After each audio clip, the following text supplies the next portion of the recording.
Good morning. Today we're going to talk about dietary intake. This is a subject that I'm really excited about. I'm a big fan of. I try to study and do a lot of research in and take great pride in my dietary intake and how I adjust it. One of the programs we got to use was the USDA Super Tracker, which was new to me. It was kind of interesting. I wasn't a big fan. I wasn't able to get as specific enough with my different intakes, the different foods that I was eating, to accurately project, because some of the things that they would go off was probably generic and is not really what I use. I also use MyFitnessPal, huge fan of that program. I've used it for a while to regulate my macros and even go down as small as my micronutrients. So we'll go into some of the different questions we had today. How does your fat and caloric intake compare with the target levels? Now, according to the Super Intake, my fat intake, or the Super Tracker, my fat intake was higher than recommended, and my caloric intake was lower than recommended. But in order to get an accurate projection of what I'm talking about, I need to explain what my nutritional strategy is and how my macros are organized.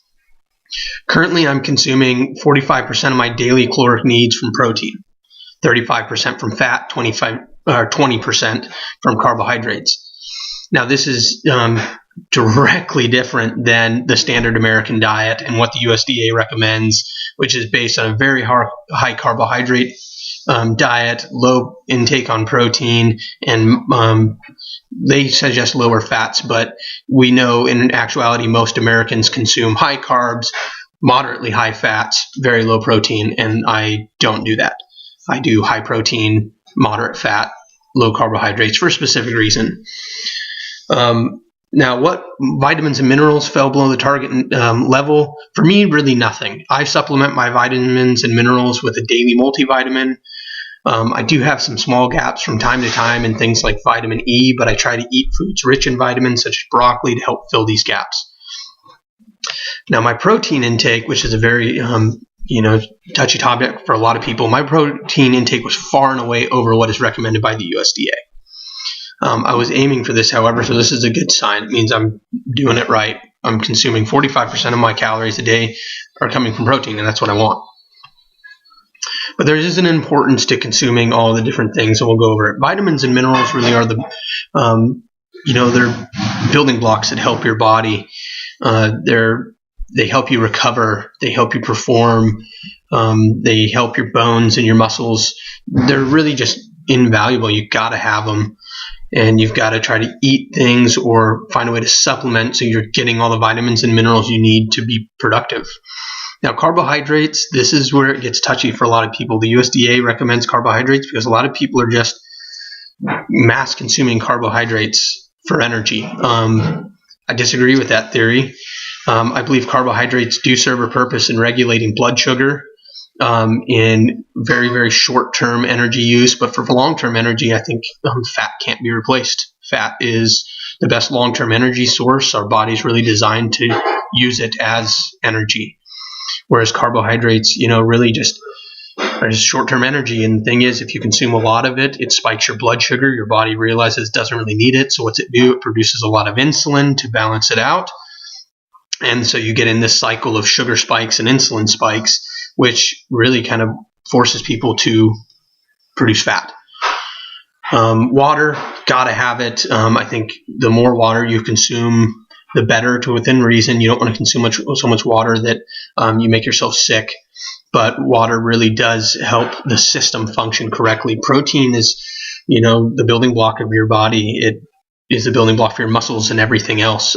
Fiber is important in regulating your system, especially your dietary system, your intestinal tract. And then fat, like I said earlier, is that long-term energy source. If you can teach your body to consume fat correctly and appropriately, you really do burn energy more effectively over the long haul. There are really no surprises for me. I regulate my macronutrients quite rigorously. To some extent, I monitor and supplement my micronutrients when necessary. So with that in mind, there was no real surprises in my diet. And so the question is, what effect does my diet have on my health and wellness? Now, diet has a great effect on health and wellness, especially when it comes to regulating your weight and trying to perform better. I mean, it's directly tied to your performance. So what we consume is the only thing our bodies have to go off of.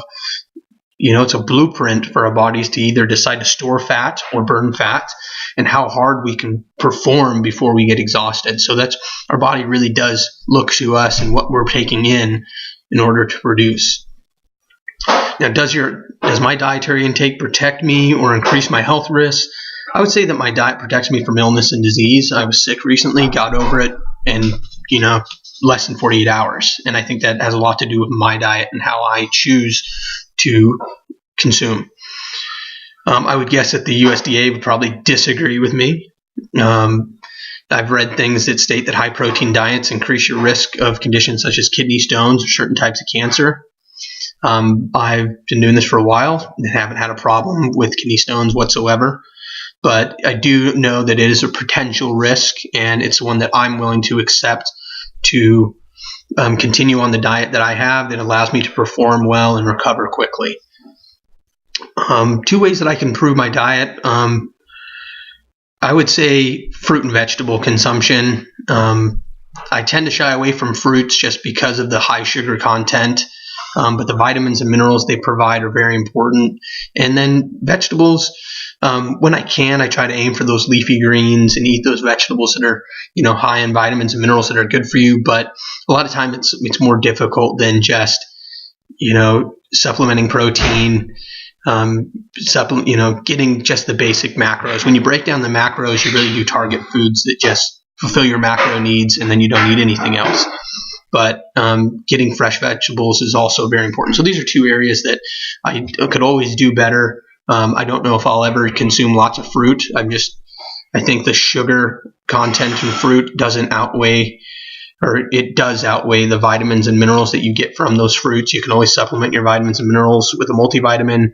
But if you're consuming a lot of fruit, you're going to get a lot of sugar, which goes right into that carbohydrate cycle like I talked about earlier. So thank you very much. I appreciate it. Have a great day.